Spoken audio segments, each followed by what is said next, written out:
Don't believe the hype. If you want to build a great character, you don't need to optimize. Sorry, I hit the mic there. Sorry about that. Why can't I have a half-orc with a +2 intelligence? What's so wrong with that? Well, nothing, as it turns out, in the new character customization rules in Tasha's Cauldron of Everything.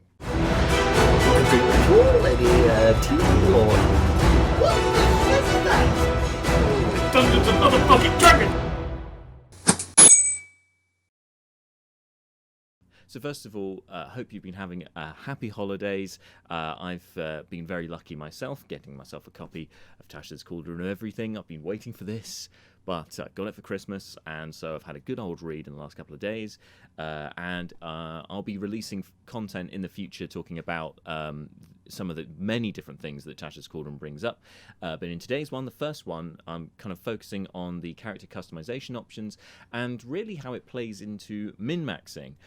So for those of you who haven't heard of what min-maxing is, it essentially would be a description for, say, a player who likes to increase all of the stats that are most optimal for their class and then minimize all of the stats that they don't need. Usually this is referred to for when you're using the point buy system to then lower the amount of points as possible in the stats you don't need. For instance, if you're playing a barbarian, you might choose to have a very low intelligence score and a very low perhaps wisdom score or charisma score, and in exchange of that then having very high constitution and strength scores, possibly some dex as well. So that's the kind of the concept of min-maxing. And what was always a stumbling block for min-maxing or for optimal builds was the racial traits of your character. That is, of course, until the release of Tasha's Cauldron of Everything. Now, I should say at this point that everything that I say in this video is all just my opinion, and I'm happy to hear other opinions and let their have an exchange and a kind of a discourse of opinions, because I may well change that opinion later on. But yes, this is kind of in response to everything I've seen in Tasha's Cauldron of Everything so far under character customization. And whilst releasing the ties of character, race to class, I have to say that that is 100% a good thing. I think that it gives you that freedom to then take race out of the equation or species out of the equation when choosing your character or creating a character for your campaign, and instead it means that you can choose whatever you want that suits the narrative, suits the background of your character. You can choose whatever race or subclass or whatever suits what you want to do. But I think also counter to that, it also increases and makes it more easier. It makes it easier and more viable to min-max your character. And really, I'm kind of asking: is this wizard saying min-maxing is good? Is min-maxing a good thing? That's really the main question here. So as far as I believe, in my opinion, min-maxing is the best option for building classes, but not necessarily the best option for building characters. And that's kind of what I'm going to be describing today. A disclaimer here, the stats for character building doesn't necessarily affect making a great character, because of course roleplay and so on are completely separate from that. But what I'm suggesting is that min-maxing puts more of the focus on the class and making the optimal class build than making a great character. Versatility, for instance, is something that may come into a great character, but is not going to come into an optimal or min-maxed build. So, first thing, let's talk about core stats.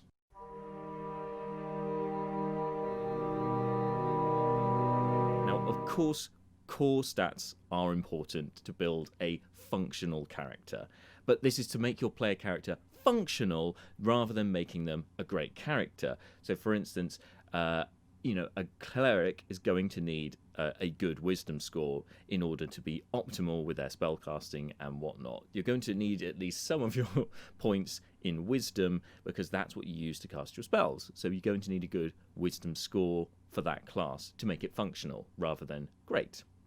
A min-maxer, as I said before, will enhance these core stats to their maximum at a cost of minimizing all other unnecessary stats for that class, which is best or optimized for that class. As I said with the barbarian, go for a low intelligence, low charisma, meaning you can get a very high strength and constitution scores in exchange. Your secondary or tertiary ability scores, I think, are what makes your character unique and stands out. So, for instance, a barbarian with a high intelligence is quite unique and not something you'd expect. But these are the stats that can then affect your character's versatility and role-playing potential to explain these high stats. And I think that also ties into the backgrounds of your character. So when you're building a character, yes, to make it so, if you're building a cleric, say, yes, you need a high wisdom score. You need some points into wisdom, because that's what you need to make the cleric work. To just be able to cast your spells successfully, you need to have at least some points in wisdom.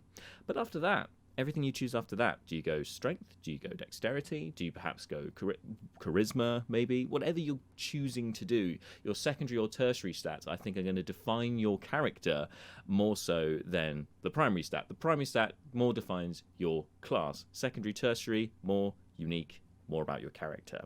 And I think this also ties in with backgrounds.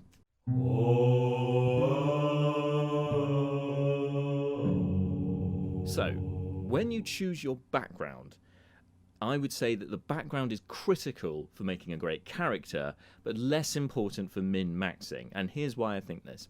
So for min-maxers, the best background is the one that offers skill proficiencies or other features that play to their core stats. Choosing a soldier for a fighter means you gain the athletics proficiency, which also plays into their high strength build, and the rest of it kind of non-essential, but, good extra little ribbons. However, that, I would say, not the best way to build a character, because again, you're focusing on maxing out your stats, you're focusing on making your character optimal rather than fun to play or unique or otherwise versatile. So there's nothing wrong with that, but what I'm saying it's that for me, it feels like you're putting less emphasis on the character and more on the class. So backgrounds are a great way, I think, to diversify your character, making them stand out in their particular class by choosing a background that suits your character's backstory rather than your stats. And it can really, I think background colours the way that you portray your character at the table than perhaps any other part of your character will, because your background is inherently going to be tied to your backstory, because there's going to be some explanation as to why the wizard has an urchin background. There's got to be a reason why the wizard's on the streets. That's kind of the theory behind that. So for me, backstory is really the role-playing meat. That's what brings your character to life. For me, this is the foundation that you then build your character on. So background, backstory, vitally important. And actually, this kind of leads me on to a form of character or player character building, which I didn't do for a long time. Like the first 4 or 5 characters that I built, it was more focused on class, and then we thought about story afterwards. But I've got a different way of building a character, which if you haven't tried, do it.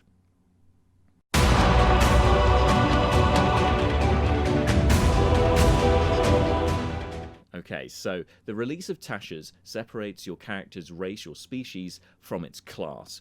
You're no longer are you choosing to play a gnome to be a wizard because of their +2 intelligence. You could just as well choose a half-orc to be your wizard and give them a +2 into intelligence because of their background or whatever else. By separating those core stats from the race or species has really kind of enhanced your building your character rather than building towards a class.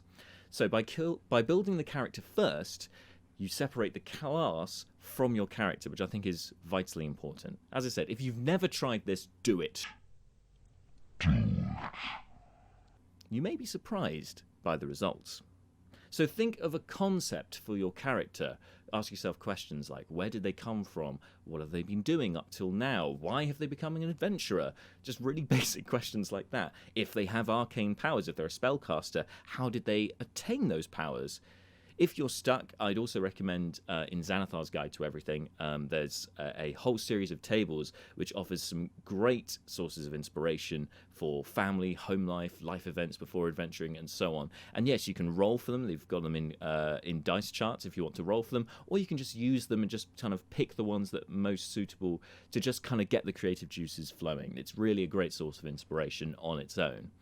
Finally, once you have a fully formed character, taking into account their backstory, what they've been doing up till now, why they're now adventuring, once you've answered all of those questions, and also shout out to, I think, Ginny D, who had a series of, I think, 50 questions for your character, which just really makes you think and get into the headspace for your character. Definitely check that out. I will find it and I will link it so you can check it out. Yeah, so once you've got your fully formed character, then you look at what class, background, etc. fits your backstory, fits for that character, and then only after that, input your stats and amend the backstory accordingly. Try building a character that way and see how you feel with that compared to one that you built by taking the class first and building a character around it. By doing this, you're guaranteed to make a great character, whether it's optimized or not. So we're not talking about a functional character, we're not talking about a powerful character, we're talking about a great character that's fun to roleplay, that's memorable and unique.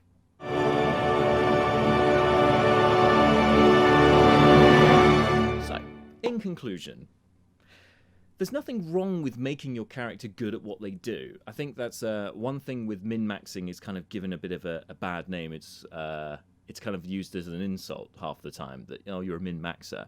Now, there's nothing wrong with wanting to do that if that's what you want to do. It's your game. If that's what you enjoy with building your character, do so. I mean, there's at least one at my table on the Manylands campaign, and that is what they do. And there's nothing wrong with that. That's what they enjoy doing. And I'm not going to stop anyone from having fun, because that's what it's all about.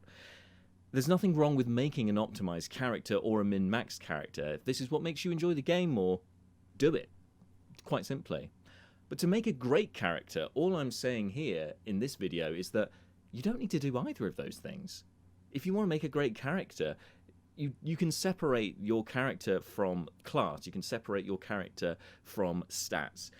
Really, if you want to make a great character, start at the root, start where they came from, start with the backstory, start with the background, and build up that way. And you're guaranteed every time to make a great character.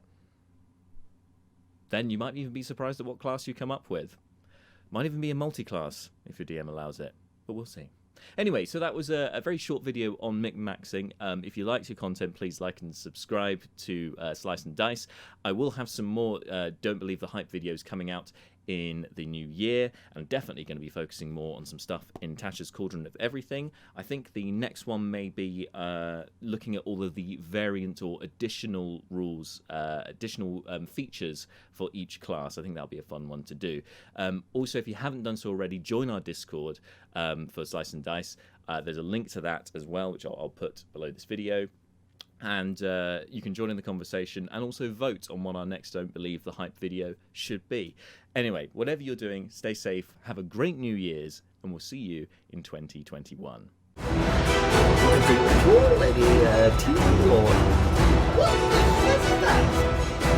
Dungeons and Motherfucking